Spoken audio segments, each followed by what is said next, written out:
Good evening, boxing fans, and welcome back. What do you think of a fight eventually with Andre Ward? He need maybe right now start, I understand his situation. Just, first of all, I think Canelo and Cotto. Next, of course, Ward. Yes, we're ready for anybody. Gennady Golovkin is a good boy, and this is Rummy's Corner. Golovkin's still done. He knows he should steer clear of Ward. Boxing returned to HBO Saturday night when middleweight powerhouse Gennady Golovkin went for KO number 20 in a row against American southpaw Willie Monroe. Now, coming into this bout, a lot of people thought that Monroe was going to give Golovkin some problems. He's fast, he's slick, he's a southpaw, and early on in the fight, he tried to live the form. He was working, he was moving, he was pumping a jab, trying to give Golovkin something that maybe he hadn't seen before. The first real action in the bout happened about a minute 15 into the second round when after Gennady got Monroe backed into the ropes, he managed to catch him with a thudding left hook that sent Monroe down. It was a beautiful punch, vintage Triple G. Monroe looked seriously hurt. He got up, he gave his best survival effort. He was going in there trying to survive. With about a minute left in that very same round, Golovkin caught him again with a series of punches punctuated by a right hand. He went down again. Things didn't look good for Monroe. It appeared that the fight was going to end early, but somehow or another, Monroe made it to the end of the second round, and this is where something I think a little unexpected happened, because Monroe started making, as hurt as he was in that second round, he began to make a good account of himself, and I think he actually won the third round, and he did a hell of a job in the fourth round as well, fighting Golovkin unexpectedly in close quarters where he was having the most success, going toe-to-toe with him to some extent. And while Monroe isn't known for having great power and Golovkin is known for having a good chin, Monroe was really tagging him up with some good punches and a nice series of blows. And in the fifth round, Gennady stepped back on the gas and reclaimed control of the fight. And then in the sixth round, he caught him with another great shot. Willie probably didn't really beat the count despite getting the benefit of the doubt from the referee, who proceeded to ask him if he wanted to continue, and Willie said no. And there's no shame in that. He gave it his best go. He went out there and showed heart. He didn't want any more, and I can't blame him. He was getting hit with a lot of serious leather from Golovkin, and Golovkin did it. He scored his 20th KO in a row. And the question becomes, where does Golovkin go from here? Now, Gennady Golovkin is at a peculiar point in his career.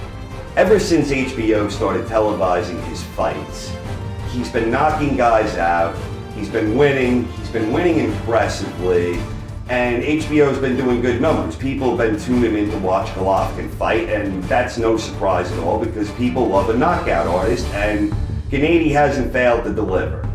But in order to reach that next level of stardom, where his potential earnings and his marketability and his drawing power are all directly tied into this, in order to reach that next level, he really needs to get in there and win against a marquee name. And it's interesting because there are a lot of similar situations going on right now, spanning across 4 weight classes.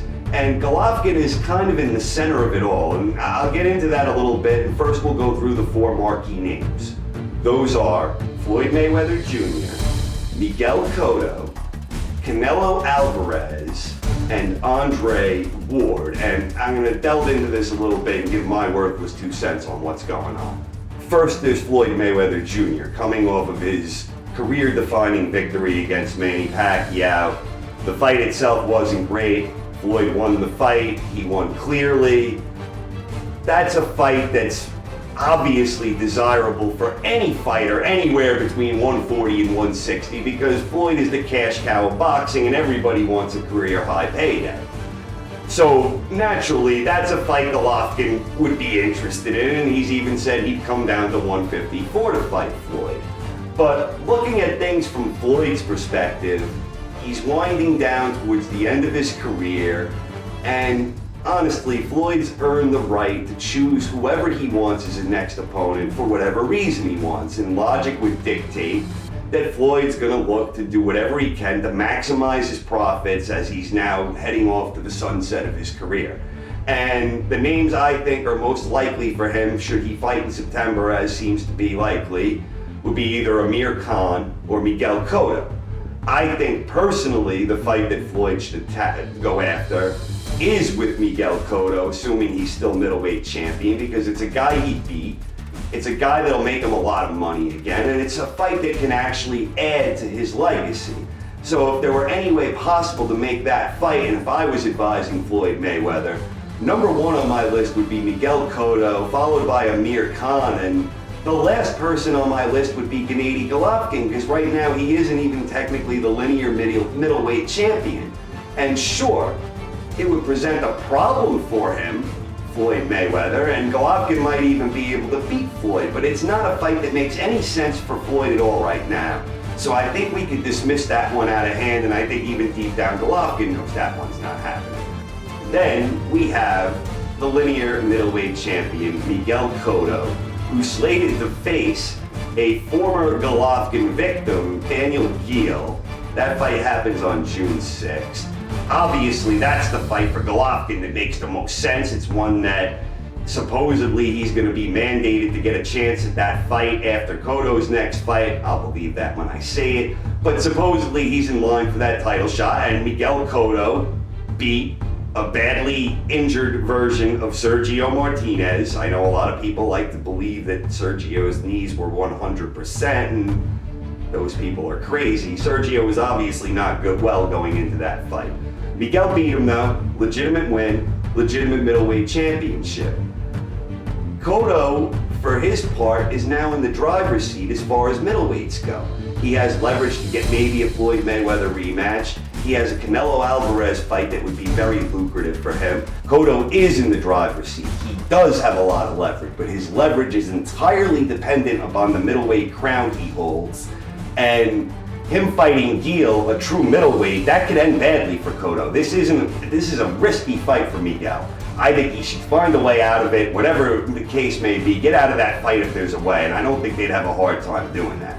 But Cotto's not going to want to fight Golovkin. He's going to want to do whatever he can to avoid making that fight happen. For Miguel Cotto, the two options that he wants, I'd get out of that Geale fight, but he should be targeting Floyd Mayweather, because that's a good payday, and maybe it's a fight that, who knows? Miguel did okay in spurts against Floyd. I didn't think it was a particularly close fight like a lot of people did, but that's a fight that Cotto should be gunning for, because even if he loses to Mayweather, the Canelo fight is still out there for him. I suspect Cotto's going to go for the Canelo fight, but I would kind of go for the Mayweather fight, but in either case, he's got a better fight out there where I think an exception would be granted for him to take another voluntary defense. Wouldn't be the first time a sanctioning body has gone against their word where somebody thinks they have a promised title shot on the horizon. Then we have Canelo Alvarez, who just last week on May 9th, he defeated James Kirkland in a somewhat predictable outcome. He knocked him out, he looked fantastic, and it was an exciting fight while it lasted. I can't see him rushing into a fight with Golovkin. He's young, he's on his way up, he's in no rush to fight any of these big names, and he still has potential big money fights out there against Cotto. And even though I don't see a need for it, I guess there's even a possibility he could land the Floyd rematch depending on how the chips may fall. So Canelo, even his promoter Oscar De La Hoya said at least 2 years away. What they're hoping is that by the time they're ready to face Golovkin, that he's already moved on to 168 where he's no longer a factor. And that's a smart move for Canelo. So the thing that these three guys, Mayweather, Cotto, and Canelo, have in common are that they're favorable fighters for Golovkin because there's a good chance he beats all three of those guys, and they all represent the type of marquee name that'll bring his career to the next level. But the downside is, it doesn't make sense for any of those three guys to face him. Which brings us to the fourth marquee name, admittedly a much lesser name than the juggernauts that are Mayweather, Cotto, and Canelo. But you have SOG Andre Ward, who's been MIA for quite some time. He's coming back against Paul Smith June 20th for his first fight since 2013. That's the one fight where, if Golovkin could land it, that's the fight that could push him over. But the thing of it is, Ward is a risky fight for Golovkin, and honestly, I don't think Golovkin can beat Ward. I'm not saying it's impossible. Golovkin can punch. Ward has shown some vulnerabilities in the past, and he's been missing in action for a long time. So it's possible that Golovkin could beat Ward, but Gennady said it himself in his interview with Max Kellerman. First, we'll try to get Cotto and Canelo, and then we'll worry about Andre Ward, and that makes sense for him. Because why go up to face a guy in Andre Ward who A, is the riskiest of the marquee names out there that he could face, the one that has certainly a great chance of beating Golovkin, and he brings the least amount of money to the table, Ward, and it requires him moving up at weight when I think Golovkin is comfortable at the weight he's at. I don't think Golovkin wants to face Ward for the same reasons Mayweather, Cotto, and Canelo really have no reason to face Golovkin.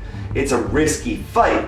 But if Golovkin wants to beat a big name fighter who's highly regarded in the boxing community, then his way to get to that next level of stardom, the quickest way there might be to just say, the hell with it. Time to face Andre Ward. Let's see if we can't knock this guy out. He's been dropped before, he's been hurt before, he's not invulnerable, he can be beaten. And I think Golovkin would get a hell of a lot of credit just for trying. I know he would from me. But if he did happen to beat Ward, that would be exactly what he needs to get to that next level. The problem is, if he loses to Ward, he can quickly undo all that he's done. So where does that leave Gennady Golovkin? I think it leaves him exactly where he is. There are other fights out for him in middleweight. He's not going to get any of the cash cows south of him. I don't think he's going to risk fighting Andre Ward in a fight I think he's most likely going to lose, and possibly lose badly. I think Golovkin has to stay at middleweight, do what he's doing, keep remaining active, and fight whoever it is that's willing to get in the ring with him. There are other fights out there. There's Andy Lee. There's David Lemieux. There's maybe the possibility of Peter Quillen. Maybe sometime in the next year or two there could be a Danny Jacobs, maybe. There's guys out there that he hasn't fought. I'd personally be interested in seeing a fight between Golovkin and Lee, assuming Lee gets by his mandatory defense against Saunders, which I don't think has been scheduled yet, but against Billy Joe, if he were to win that fight, I think that's a very appealing matchup. But I think it's the status quo for Golovkin, and I think for the foreseeable future, he's not going to get a big name fight. He's not going to bring his stardom to that next level of marketability and potential earnings. He's going to be right where he is, racking up KOs and beating whatever middleweight is willing to face him. This is Rumsfeld. Thanks for tuning in. Be sure to stay tuned for more episodes in the future. And if you like this video, please subscribe to my channel. Thank you. Good night.